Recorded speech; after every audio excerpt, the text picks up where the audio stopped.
Are green smoothies good for you? Learn more in this video.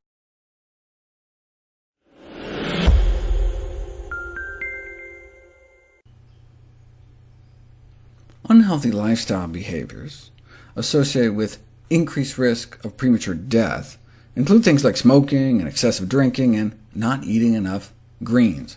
The best way to get your greens is in whichever way you'll eat the most of them, and one way to sneak extra greens into your daily diet is with whole food smoothies, a potent blend of good nutrition in a quick, portable, delicious form.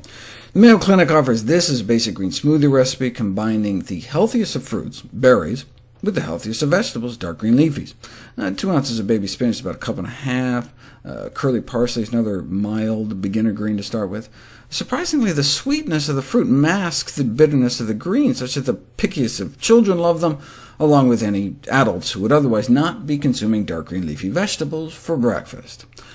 Or even fruit, for that matter. The average teen may only be getting about 1/20th of a serving of fruit otherwise, and loops don't count. But offering smoothies can have a dramatic effect on fruit consumption for students who do not want to take time peeling or chewing fruits.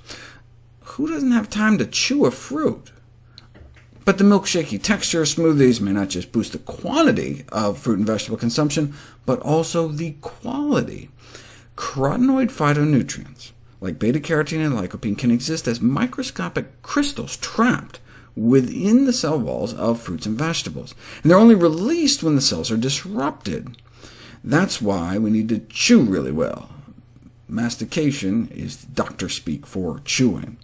We either have to chew better, or choose plants that are easier to chew. For example, while tomatoes have more beta-carotene than watermelon does, the watermelon's beta-carotene is more bioaccessible because it has kind of wimpy cell walls, but the cells of other fruits and vegetables are smaller and tougher.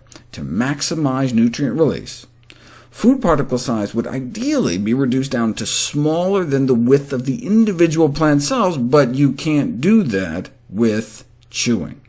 Most vegetable particles end up greater than 2 millimeters when you chew them, which corresponds to way up here. Whereas if we broke open all the cells, we could release much more nutrition. We can never chew as well as a blender. The particle size distribution from chewing is about what you'd get blending in a food processor for about 5 seconds, or one of those high-speed blenders for maybe half a second. 40 seconds in a blender, and you can break spinach down to a subcellular level. Why does that matter? Well, take folate, for example, the B vitamin in greens, especially important for women of childbearing age. Feed people a cup of spinach a day for 3 weeks, and their folate goes up compared to control.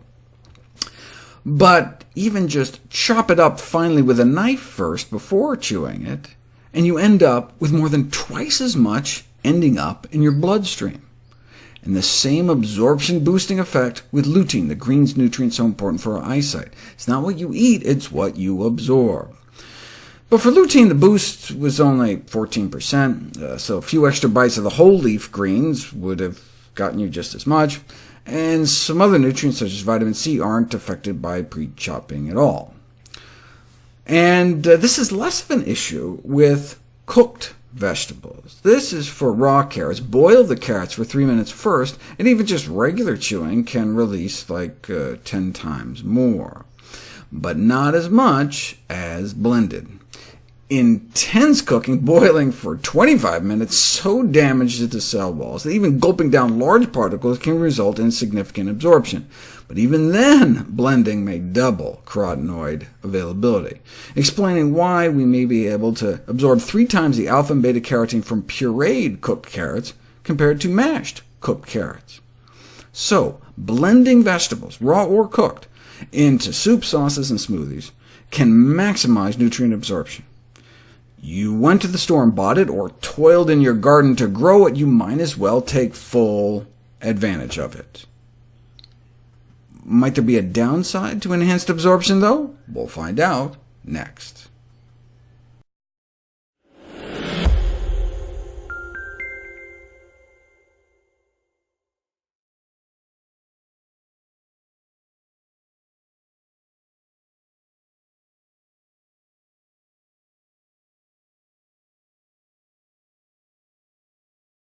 Learn how to lose weight using the smoothie diet. See more in the description.